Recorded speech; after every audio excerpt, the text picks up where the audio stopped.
सुरेश कृष्णाजी पाटोळे लिखित आसरा भाग दुसरा. शिरूर पारनेर रोडवर राळेगण या अगदी लहान खेड्यात सायबू सुताराच्या पोरीचं लग्न होतं. भिवा राळेगणामध्ये आला.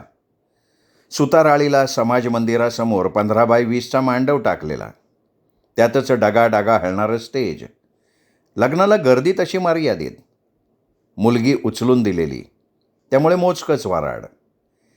भिवानं ओढ्याच्या कडेला जागा बघून गाडी लावली आणि घाण घुण तुडवत तो मंडपाजवळ आलेला. गावातल्या 15-20 बायका आणि 10-12 गडी माणसं, एवढंच सोळू गावातनं आलेलं वराड. बाकी दोन्हीकडचे पाहुणे रावळे, वाजंत्री, लिंबाखाली वारा पीत बसलेलं. सायबूनं कुठून तरी भिवाला बघितलं आणि तो तरातरा त्याच्याजवळ आला. भिवा आलेला बघून काय करू आणि काय नको असं सायबूला झालं. सायबूची बायको कळकटलेला तांब्या पटकन ड्रमात बुचकळून पाणी घेऊन आली. घसा ओला करण्यासाठी त्याने ते घेतलं, वर तोंड केलं, पाण्याची धार तोंडात सोडली. ते पाणी तोंडात धरवेना. चूळ भरून भिवा तोंड लांब करून थुकला. तेवढ्यात पदर सावरून सोनाबाई पटकन भिवाच्या पायावर वाकली. त्यांनी पाय मागे घेत तांब्या सायबूच्या हातावर ठेवला. वहिनी, माझ्या कशाला पाया पडताय? अरे राहू दे रे, तू दीर भायाच आहेस तिचा, असं म्हणत सायबूने भिवाच्या पाठीवर उजवा हात ठेवला. सायबूने इकडं तिकडं बघितलं.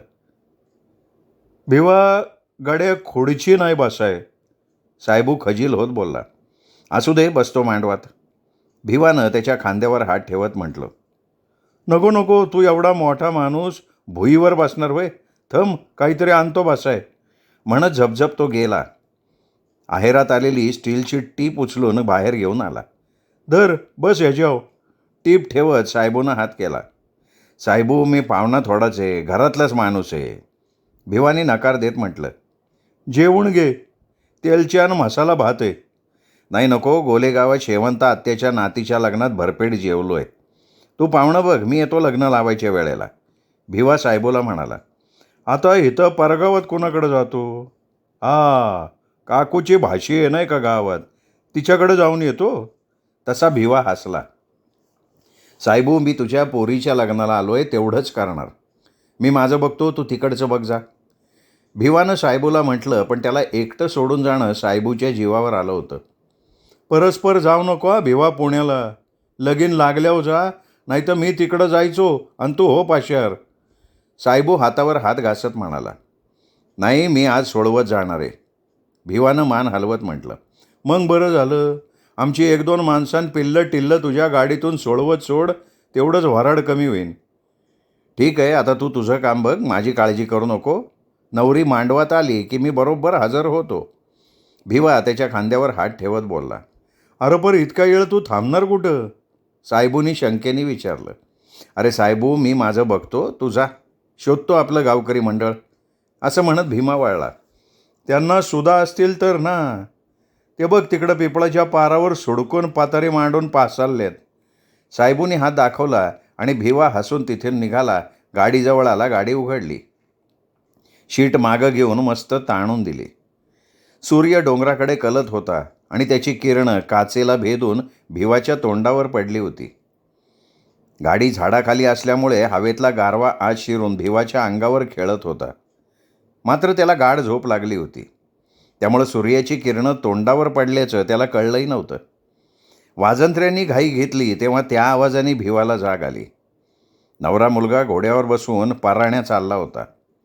वाजंत्र्यापुढं लहान पोरं चड्ड्या सावरू सावरू नाचत होती.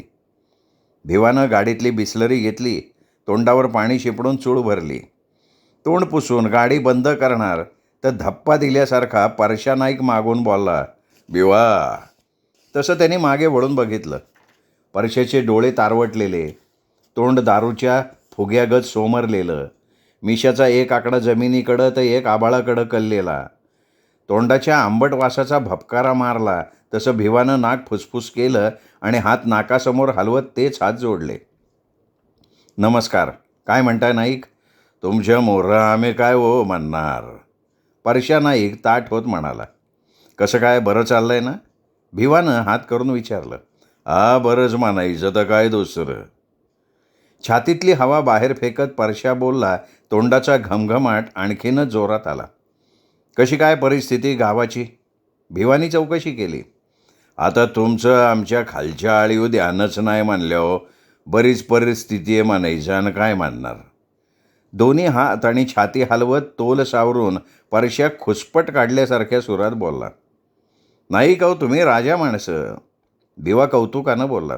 काय याचं राज, बेकार भांगराळ लोक आम्ही, म्हणून तर तुम्ही सावता सुभा करता वरच्या आळीचे लोक. डुलत डुलत तो बोलला. नाही का हो, आता तो काळ कुठे राहिला आहे. आपण सगळे गुण्यागोविंदानं. त्याचं बोलणं तोडत परश्या म्हणला.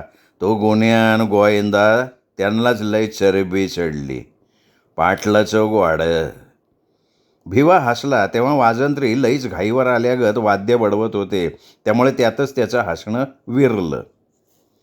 तुम्ही गावातली सगळी देवळं देवळाची डागडुजी केली, कलर मारला, पण खालच्या आळीचं लक्ष्मी आईचं देऊळ आणि ओमाजी नायकाच्या पाऊतका त्याचं काय? खंडोबाच्या पाऊतका कशा सजावलाय?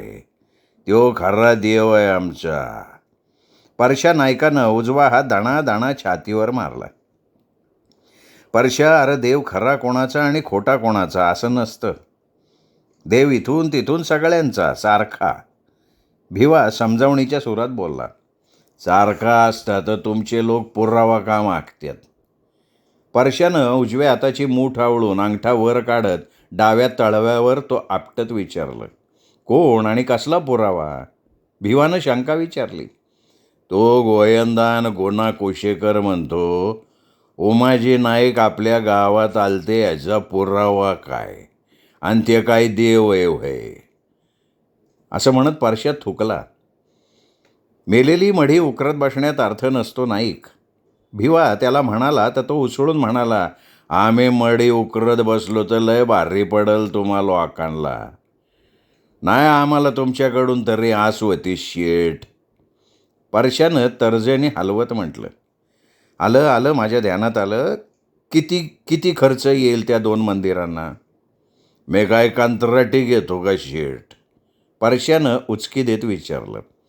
मग कंत्राटदाराला विचारा, मला आकडा सांगा, देऊ बांधून 2 मंदिरं. भिवानी पटकन म्हटलं.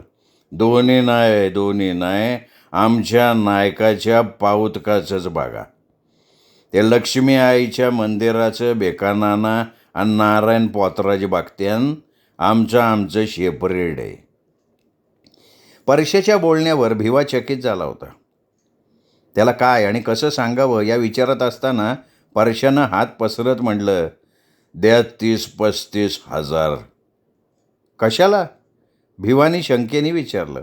पाऊतका नीट करून घेतो, चबुत्रा बांधतो मस्त मार्बलमध्ये. तू तर कंत्राट घेत नाहीस ना? भिवानी हसून विचारलं. परश्याच्या ते लक्षात आलं आणि त्याने हात मागे घेत म्हटलं. काय शेठ, आपलं गाव लय गोडे छाप आहे. तुम्ही करताय म्हणलं का 20 रुपयाचं 50 सांगतात. बकरा आहे, कापून खाऊ असं वाटतंय त्यांना. हे तुमच्या माझ्यातलं बरं का शेठ. तुम्हाला सांगतो, तुम्ही हात ढेला सोडताय तर लोक तुमचा हातच कापून घ्यायला धावतात.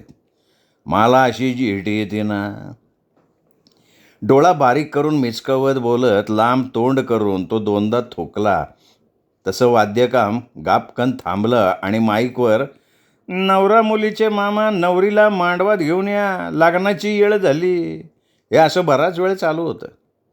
सूर्य दडायला लागला आणि एक अंधुक लहर वातावरणात मिसळली. त्यात दिवे लागले आणि तेवढाच परिसर उजेडानं लखलख झाला. भिवा परश्याला घेऊन मांडवाकडे आला तर परश्या एकदम थांबला. शेठ, मी जरा जाऊन येतो असं म्हणून उजव्या हाताची करंगळी दाखवून घाईत तो ओढ्यात जाऊन खाली बसला. इकडं नवरी मांडवात आली आणि मंगलाष्टका सुरू झाल्या. 3 मंगलाष्टका झाल्या असतील तर परश्या कवानुक स्टेजवर चढून घेतला आणि मंगलाष्टका म्हणणाऱ्याच्या हातून माईक ओढत, आलो आमच्या 16 गावचं भोशान भिवा शेठ इथं लग्नाला खास पुण्याहून आलेत. त्यांचं सुतार आणि पाहुण्या मेवण्यांकडून सांगताय शेठला विनंती, त्यांनी स्टेजवर यावं.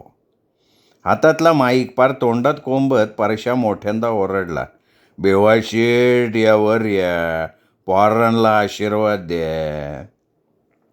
तसा स्टेजवर एकच कालवा झाला. लोक परशावर धावून गेले आणि त्याला गचलत खाली उतरवला. मग परत पहिलीच मंगलाष्टका कोणीतरी म्हटली. हे काय तमाशाचं थिएटर आहे वय? लगीन आहे लगीन. हे मंगलाष्टका परत घेऊन लगीन काय परत लावताय का? नवरदेवाचा चुलता बाह्या सावरत बोलला तेव्हा त्याच्या डोक्यावरच्या फेट्याचा तुर्रा आपसूक खाली लावला. मंगलाष्टका म्हणणाऱ्याच्या हातून माईक घेत गंगा सिंधू ही मंगलाष्टका पहाडी आवाजात सुरू झाली. हा सारा गोंधळ चालू होता. अक्षता पडत होत्या. साहेबू सुतार मात्र कुठंच दिसत नव्हता. लग्न झालं आणि एकच गलका चालू झाला. सोळवची 3-4 टुकार पोरं राळेगणवाल्या पोरांनी कोदालली आणि अंधारात पसार झाली. सगळं वराड तिकडं पळालं. मांडवात नवरा नवरी कलवऱ्या आणि 10-15 पुरुष 20 बायका एवढेच राहिले. भिवा पण तिकडं गेला. गर्दीतून वाट काढत त्या मुलांजवळ आला. अंधारात काहीच कळत नव्हतं. फक्त गोंगाटानं अंधार चिरत होता, पण कोण काय बोलतंय हे काही कळत नव्हतं. नेमकं कुणी आणि का पोरांना मारलं हे पण समजत नव्हतं. ते तिघं-चौघं मारल्याचं कारणच वेगवेगळं सांगत होते. साहेबू घाईगडबडीत आला आणि विचारलं, कशाहून मारलं रे शिव्या? पोरींवरून. परशामध्येच बोलला. भिवानी त्याला गप्प केला. शेड दुपारपण हे एका पोरीला आचकाड बोलत होते. परशा बोलला आणि त्या अंधारात कोणीतरी त्याच्या कानशिलात लावली. तसा परशा विवळला. भिवानी त्याला धरून गर्दीतनं बाहेर आणलं. तसा परशाला असला जोर आला की त्याच्या आवाजानं गाव दणाणून गेल्यासारखं झालं. थोड्या वेळानं सारी गर्दी मांडवात आली. मग आहेर पुकारणं सुरू झालं. भिवाचा आहेर गुलदस्त्यात होता. काळू सुतारानं नारळ देऊन फेटा बांधून भिवाचा खालीच सत्कार केला. भिवा स्टेजवर जाऊन नवरा नवरीला भेटला तर ते दोघं पटापटा भिवाच्या पाया पडले. त्यांनी पण आशीर्वाद दिला. फोटोग्राफरनं घाईघाईत फक्त भिवाच्या पायाचाच फोटो काढला. भिवा स्टेजवरनं खाली उतरला. काळू, साहेबू, रामाबा या सगळ्यांना भेटून निघाला. साहेबू कोण येतंय गावाला? भिवानी उंच आवाजात विचारलं. रामाबानं. साहेबू म्हणणार तर मी सुदाम किसन्या जाधव, आम्ही जातो. परशा बोलला आणि गाईमागं वासरू निघाल्यागत चला चला ठ्याप्याव जाओ असं म्हणून चालायलाही लागला. ओढ्यात पुसटचा उजेड होता. त्याच्या आधारानं भिवा आणि मंडळी गाडीत बसली. गाडी सुरू झाली. शिरूर रस्त्याला लागली. सुदाम, किसन, परशा यांच्या भणभणीपेक्षा त्यांच्या दारूच्या वासानंच पुढं बसलेल्या रामआबाचं डोकं ठणकायला लागलं. भिवा फक्त त्यांना होकार देत गाडी चालवत होता. भिवाचं इतकं कौतुक चाललं होतं की वाटायचं त्यांनी भिवाची गाडी फुगून फुटती आहे का काय. पण तसं काहीच झालं नाही, कारण भिवा करत होता ते कोणी कौतुक करावं म्हणून करत नव्हता. एकदाचं सोळू गाव आलं आणि चावडी पुढं गाडी थांबली. चला उतरा, मला पुण्याला जायचं आहे. भिवा मागे तोंड करून बोलला, याला काय अर्थ आहे कशी? गावात येऊन एवढ्या रातचं पुण्याला जाणार आहे का? आम्हाला काय माणुसकी बेनुसकी आहे का नाही? ना तुम्ही माझ्या घरी चला. किसन जाधव गाडीत रेलून बसत बोलला, कारण त्याला दारू जास्त झाली होती.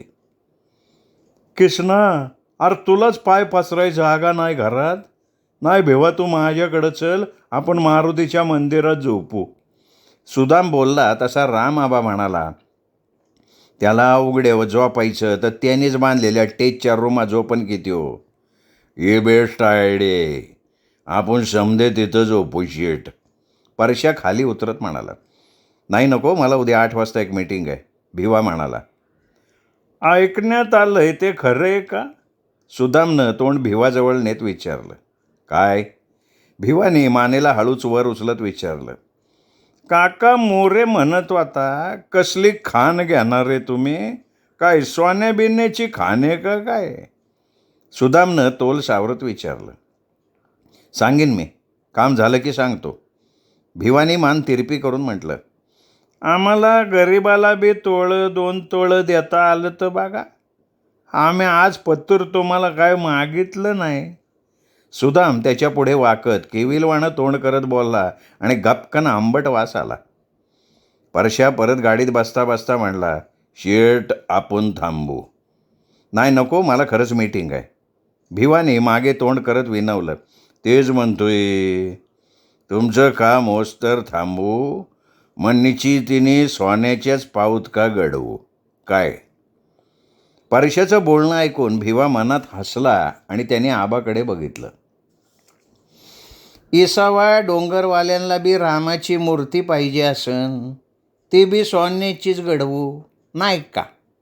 रामाबा खोचकपणे बोलला. ते बोलणं परश्याला झोंबलं. तो तावातावात म्हणाला, राम इसाव्याला त्या डोंगरावर आता हे तू बघितलंय का.